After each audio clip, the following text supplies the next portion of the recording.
They must be exhausted. They are in the shower. They are coming soon. They are in the shower. Yeah. I saw them, sweating. I saw them wet, and I know that many of us do not realize how hard it is to actually have a good laugh. Yes, very exhausting.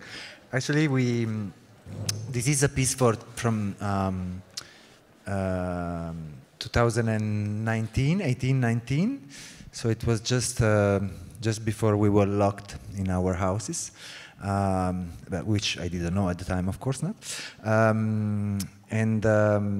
knew from the beginning that the subject of the show was going to be the laughter. But that normally when I start a process, I always have an intuition, but I never know how the piece is going to come out. So I knew we were going to laugh, but I didn't know how. So the method is that you have the subject and then you work on it. I have an intuition. I try to understand who I would like to work, and in this case we did many castings, testing the body but also the voice.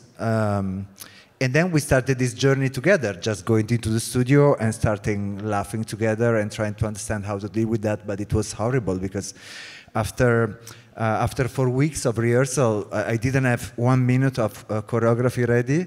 At the beginning, it was very difficult to laugh for so long, but after 2 weeks, it was too difficult to stop laughing. They had to go to the toilet and refresh because they were super excited, and this is when after 4 weeks. I decided to call a magician, so a teacher of a practice that is called yoga laughter that someone did today in this building. That it's a practice about wellness. So it's actually also about meditation. It's a form of meditation. I'm not an expert of meditation, but I think so. Basically, there is a group of people going into a room and finding the right technique to use the voice and to laugh, and creating some little experiences and practicing laughter. Because actually, I would like to say something scientific, but I'm not a scientist, so I will say something very naive. It looks like the brain doesn't recognize the difference between a real laughter and a fake laughter. So basically, if you pretend that you are laughing, you have the same benefits as you are doing a real laughter. And same with orgasms. Really? Yeah. I don't think so. No, this I don't believe it. Oh, it differs from men to women. It's just different. Okay. I had to have a laugh with you. Yeah, sorry, I'm very nervous. We don't do this piece since 2 years ago, and we are completely different now. So it was a shock also for me to see it again. Yeah, this is what I wanted to ask you. How was it to watch it? Because you saw it in the rehearsal, but right now you saw it with the people. Does it differ when the people in different countries see it? It's just where, yeah. It can be. I have to say, Warsaw has a very beautiful audience. It's the 7th time I perform here. And so thank you very much, because today we had a very bad rehearsal. But and of course we were missing half of the energy. We were missing the energy of the people, because of course we don't have any reason to do this if you are not there watching us. So thank you so much for staying, and also for being so many also now. Thank you. I was just thinking, because when you say it, it's quite amazing, because when you watch the performers join each other and look at each other, it looks like perpetuum mobile. It looks like they use their own energy to actually create the movement and the whole, I would say, constellation.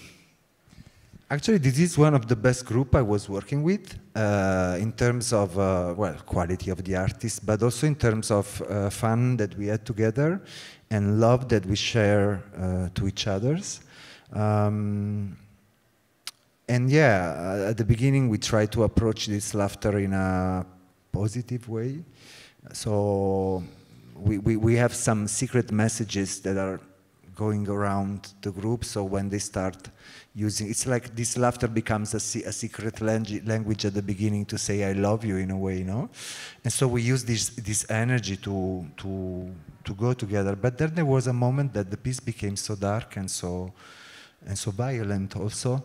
And I think it was also after reading the only book that I read about laughter. Oh, they are here. They are coming. They are coming. Yes.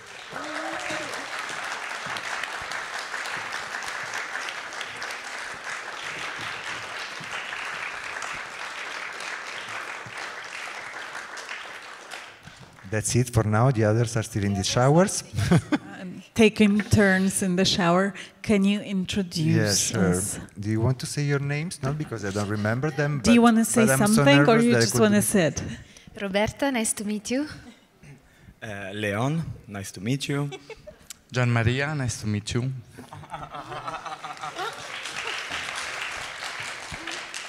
Oh. Oh. Slowly, everybody's coming. Benjamin, nice to meet you.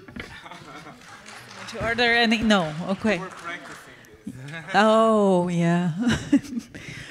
No, I was just saying that there was a moment we read this book that is a very old one. It's from the beginning of the last century, from Henri Bergson, and it's about the laughter. And until that moment, we had such a positive idea about the laughter, no? And it is a beautiful thing to laugh together. There's nothing wrong. But at the beginning of the last century, he was saying that we laugh about each other. It's like, I laugh about you if I saw you walking in the street and you don't see a hole and you fall, and I laugh about you because in that moment you are laughing, you're acting like you are a machine. So you didn't notice the hole. You were perpetuating your walk without modifying your attitude. And so I laugh because in that moment you become like a puppet, basically. And from that moment, yeah, we thought that, we thought, I don't remember, that the music was going to change, the atmosphere was going to change, and that we were going to represent a society that for any reasons laugh about everything, but there's nothing to laugh about. And so we transform a little bit this laughter in something else.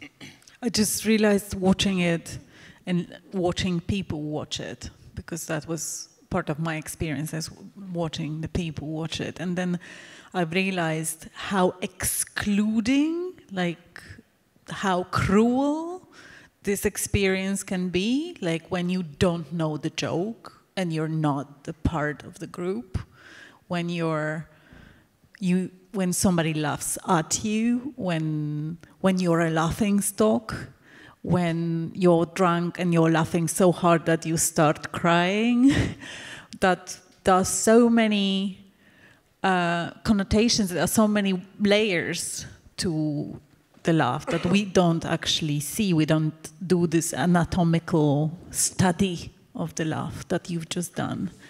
Can you tell us, whoever has, hello, can you tell us your name? Ciao, Marta. Hello. Nice to meet you. Can you tell us a little bit more about how you've experienced that? What are the shades of laughter for you when you are on the stage? Everyone's looking at one person, which is interesting. Me? No. I mean, it's I think it's always different, no? Like we also went, like when we worked on it, like you go through everything what you just described. Like you go from suffering, you enjoy too much. You also don't understand always the joke, so it's also frustrating while we do. But then there are different like strategies, and it's about the people. It's about us. No, it's about yeah.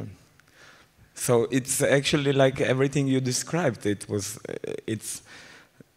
there are different layers to it, and there is not that one is more important than the other, but we try to kind of accept and work with what we have on the day or at the moment. You want to talk? Sorry. No, you can go. Go. Sure. Yeah, go. What I remember, this is a memory like from the audition. So we did the audition, we were all together, and then the mail with the list of names of the selected people arrived, and I thought we choose each other in a certain kind of way. I mean, Alessandro then decided, but I had the perception that we choose each other, and we build up a way to speak without speaking that I think is really readable in the first part, where let's say we are still in a free world. We discover each other. We discover how is the laughing, the sound of the laugh of the other, and then there is this second part where, let's say, we go far. We go away from this place of harmony, and we are into reality that can be also cruel. As a performer, I think that every time we perform, there is a part that is really technical, that is like to control the body, the breathing, and all the technique that we studied, also with the yoga laughter, etc.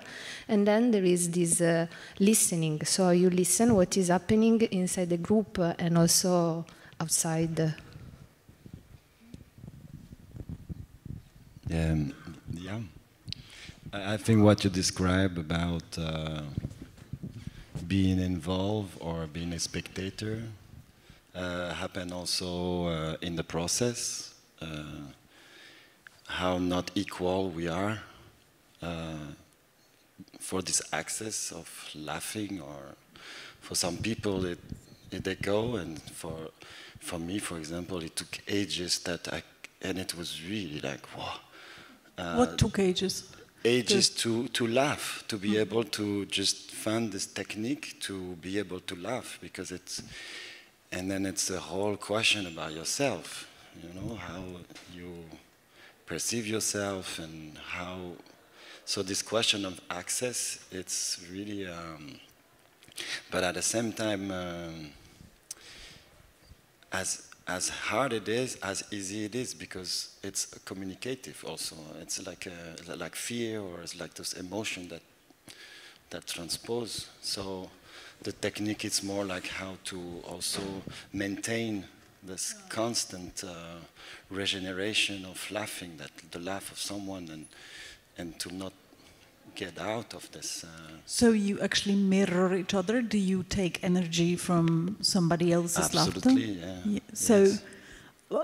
You connect with the eyes and with the sound. The sound. The eyes. It's listening, no?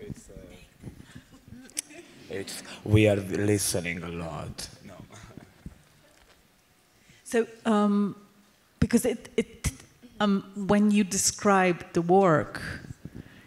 When I saw you all almost wet actually, so it takes a lot of effort. I mean, laughing is actually, hello. We have two. Can you tell us your names? We just want to say, yeah, hey. Hello, I'm Jordan. And I'm Pere. Hi, nice to meet you. So. Because I can imagine that after first rehearsals, the body must have been almost weeping, like it must have hurt, or not. I mean, how did you feel after that? I think it's also something that work on the neural system, because during the process, me for example, I wake up at 5 o'clock in the morning because my body was awake constantly. So because of the whole process? Because of laughing for so many hours.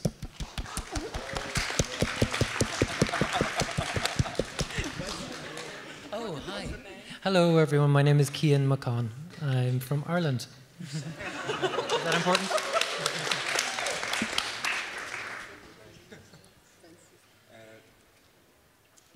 You were saying that you were waking up at the 5 o'clock. You were waking up. It's like it's something that also I don't know. It's funny to desire to laugh so long and so much, but it have an impact on the body. I could feel also how it changed your pattern and emotions and yeah. Sorry, that was yeah. I mean, like we went through different phases, no? Like first, like we were saying, it was the technique, then it was the real laughter, but then it was also like not to laugh, like also how to control the laughter and how to be able to, yeah, to not destroy yourself, like physically and emotionally, no? But then also, like, when we had the free time, we were also laughing. So it was, like, what I try to say, it's like, actually, like, the things that we were building together now and living together, like, while working together, it was everything for the piece. And it was, yeah. What's fascinating for me is, like, that you had this professional laugh that was, you know, like this fake laughter that Alessandro told us that the mind actually doesn't see the difference, I mean, in the body, but actually I think that people know the difference, like with the orgasms, they don't, but, like the people know when it's produced to actually cover something. Because people laugh when they are afraid, people laugh when they are ashamed, people laugh. Yeah, it's a defense mechanism, right?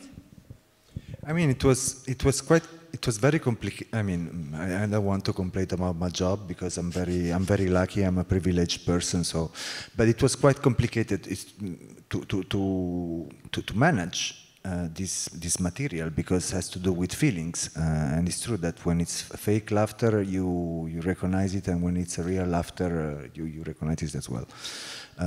So we decided, in a way, that it was maybe not interesting to care about this, and we tried to approach this material more in a technical way, so thinking more about volume, thinking more about how to make it start. And then, of course, this is performance, so it's live arts, every night is different, so sometimes the real laughter, it's bigger than the fake, and sometimes it's more complicated. So I think I was happy to say that tonight there was a beautiful, I felt from there that maybe there was an interesting exchange between the stage and the audience. So maybe that's why also the pieces, for me, watching it after a few years, looks so strange. Because also in terms, and when I say strange, I'm talking about languages, like it's the most theatrical thing I think I ever did. And normally I don't like very much to go into that direction. And but it came out like this, and it's funny because we had such a great time together. As I said earlier, and it came out such a violent piece, no? It's a cruel piece. And there were other moments of my life that was desperate, and I was very depressed, and maybe it comes out a piece that is very sweet and very delicate, and this is still a punch in the stomach for me, and also because all of this mixing of the languages and it's I have to say, it's a very fascinating object to watch after 6 years. To me, maybe I'm sure that half of you hated it, and no, we are totally half of them, yeah. We are totally aware. Many people, totally. That's why they stayed to throw tomatoes. No, maybe not you, but we know that. That it can be very, very disturbing. So we had very bad reviews at the time. We had also good reviews, but yeah, someone wrote that it's a disgusting piece, and that is very boring. We are totally aware about this. It's we don't want to do something boring, of course not. But that's the result of the research. How did you? Yeah, go. No, I was just wondering because actually, it's true that the audience, parts of the audience feel excluded by the work we are doing. But sometimes, and this is also fascinating, it happened a few times, it happened also the opposite, that there were people in the audience that couldn't stop laughing.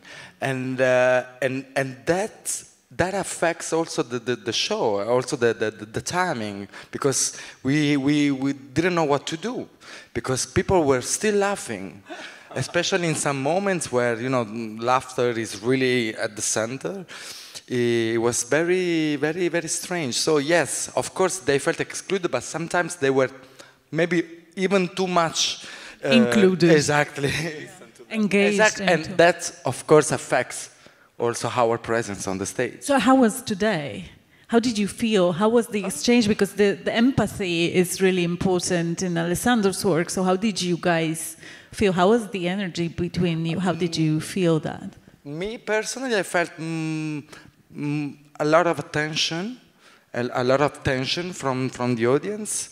And so, yeah, I felt it was not maybe like, sometimes it really happened that there were some people that couldn't stop. And also for us was a bit frustrating after a while, because you say, okay, we need to move on, you know, we cannot stay there.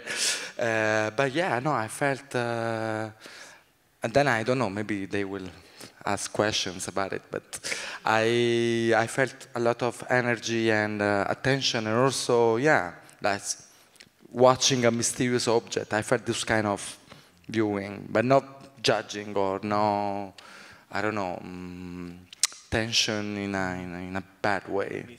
It felt warm for me. It's not, Yeah, from what I received from you guys, from the audience, it felt warm. It felt, yeah, sometimes it's strange with audiences. Like you can just, it might be what a performer brings to a stage, of course, but it felt inviting and warm and open. Compassionate or? No, I think it felt more like open. Just like, what are you guys doing here? Like, what is this about? And you know, curious. I think that's what I would, yeah. So because I know that we're going to have you there also, not backstage, but there in the room, so we can ask you also a question personally. But right now, I just want to go and give you, each one of you, a question. What did this performance give you? What was the thing that you understood about laughter during the work? Maybe there was something that happened to you and kind of enlightenment or something like that. Can you tell us like one sentence, two sentences about what it gave you? Well, something that comes to mind for me is we are a group of people, we have very different backgrounds and languages especially.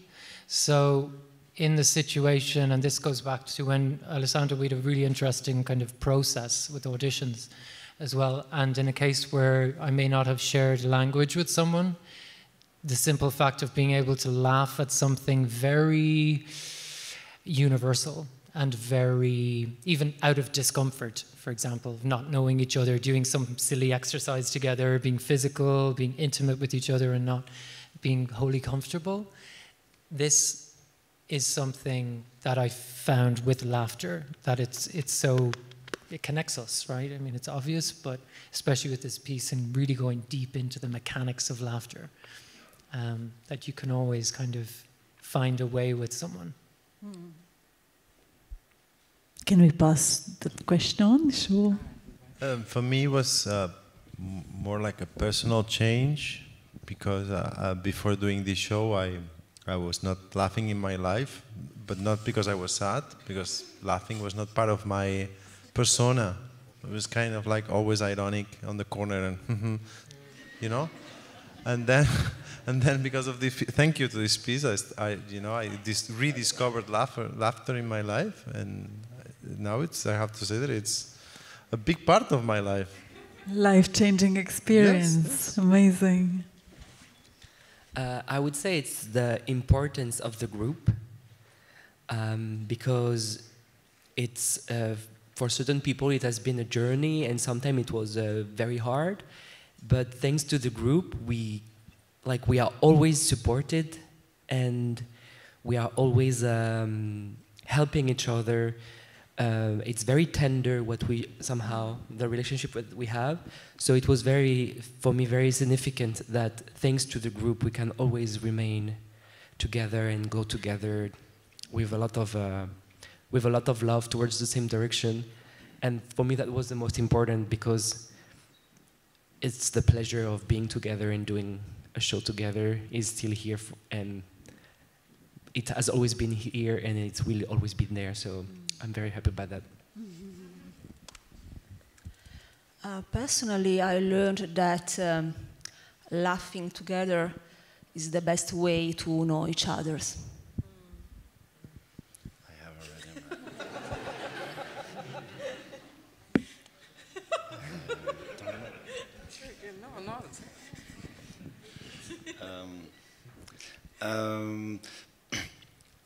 I think what I learned is that laughing is not something that you earn.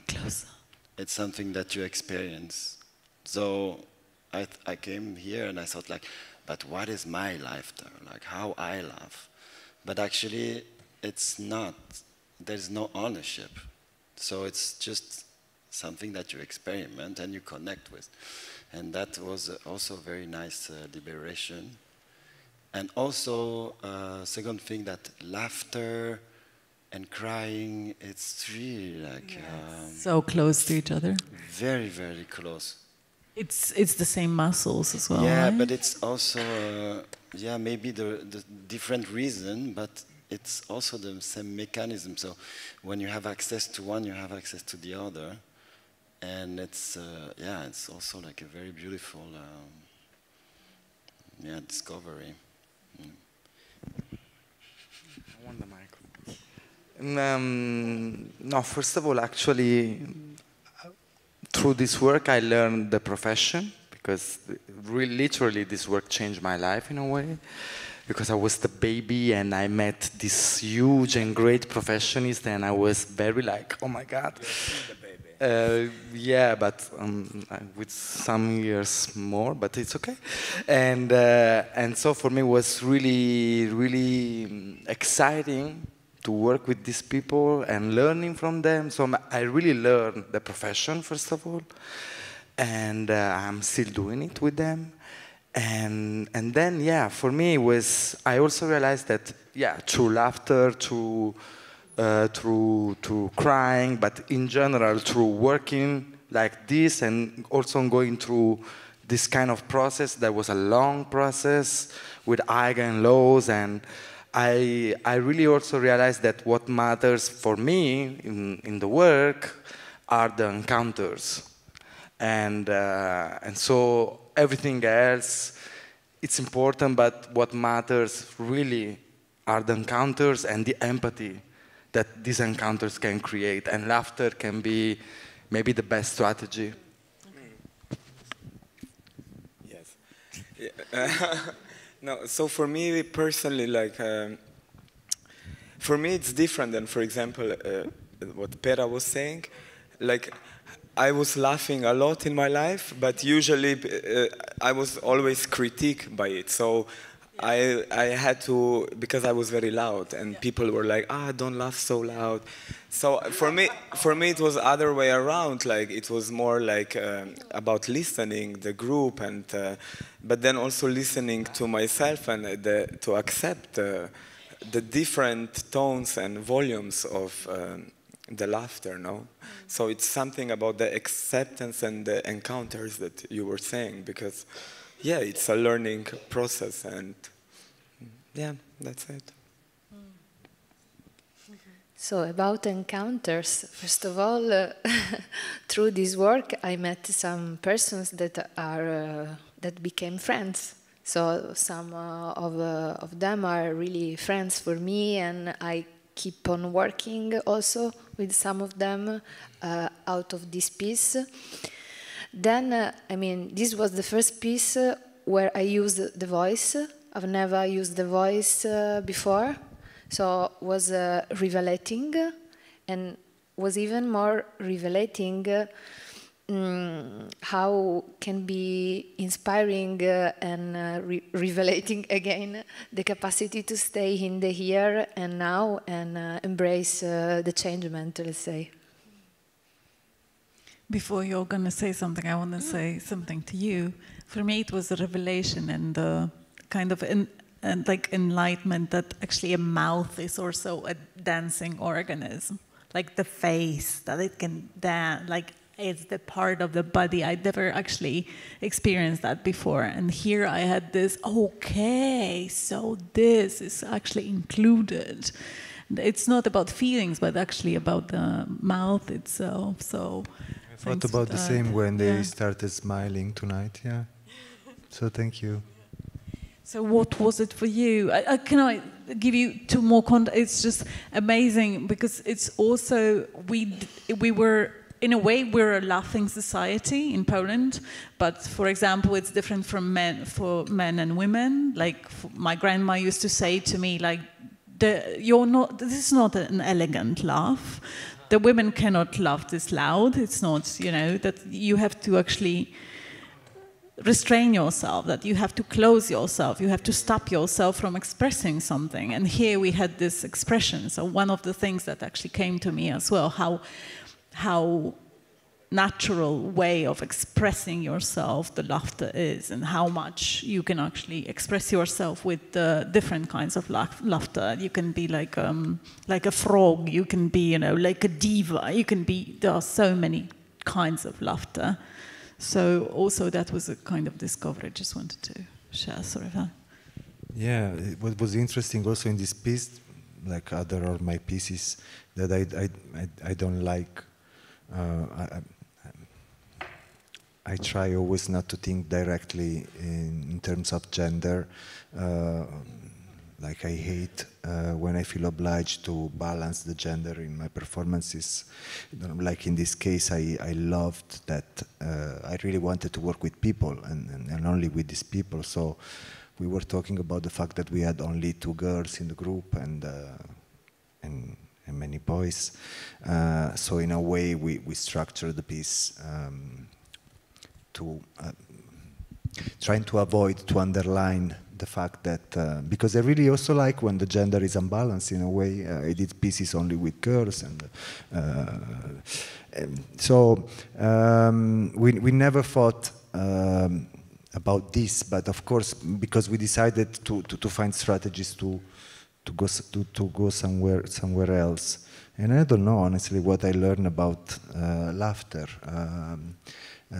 It's funny because sometimes artists now go in residencies and they do research and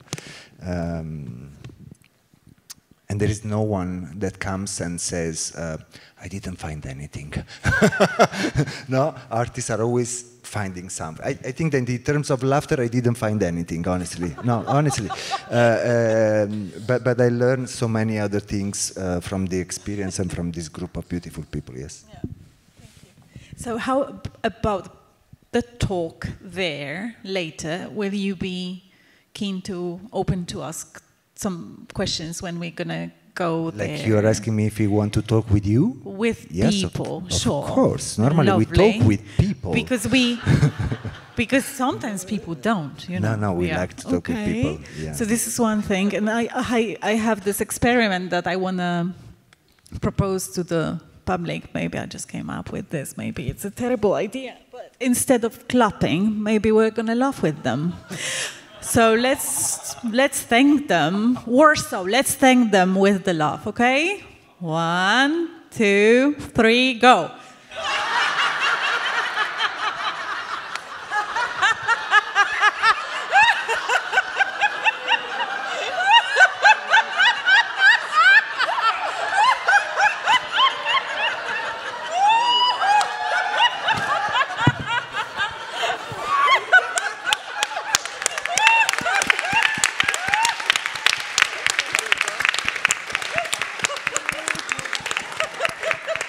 The next person who says to me that Polish are cold, I mean, no, it's a lie. So fucking cold. So funny. Thank you. It was strong. Okay, so shall we? Let's go. Thanks so much.